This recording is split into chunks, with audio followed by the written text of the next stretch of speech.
We read these nonfiction books so you don't have to. So that you have time for the important stuff like dragons. First up, thinking fast and slow. I got that thinking slow part down. If I could summarize this book in one quote, what you see is all there is. When you come to conclusions quickly, like this one over here, your conclusions are likely to be inaccurate. Okay, but what if my conclusions about you are always accurate? Like what? Like all of them. Specifically. No, I think too slow for that.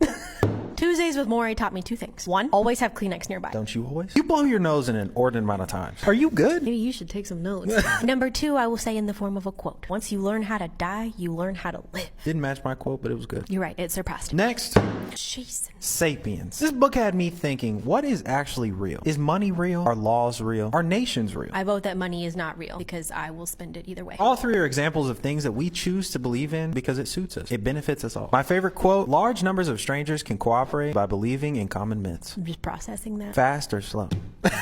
Period pass. Your shit on dial-up right now? No, my modem is covered in blood. You've got mail. Invisible Women. Again, 2 lessons. Number 1, don't read this on your period. Why is everything that you say today about the period? Because if Bloody Mary's not going to let me forget I'm on my period, I'm not going to let you forget. And number 2, what do crash test dummies, public restrooms, drug treatments, and smartphones all have in common? They're all designed for men. What's the problem? I'm about to make you an invisible man, I swear. Finally, laws of nature. We're all irrational, some more than others, Hey, I am irrationally rational. said the irrational woman. But knowing exactly how we're irrational is extremely insightful. You are irrational to think that I'm going to get anything done this week. Raise your hand if you're superstitious. Raise your hand if you're susceptible to placebo. Raise your hand if you think you're better at something than you actually are. What do I think I'm better at? What? The horizontal cardio.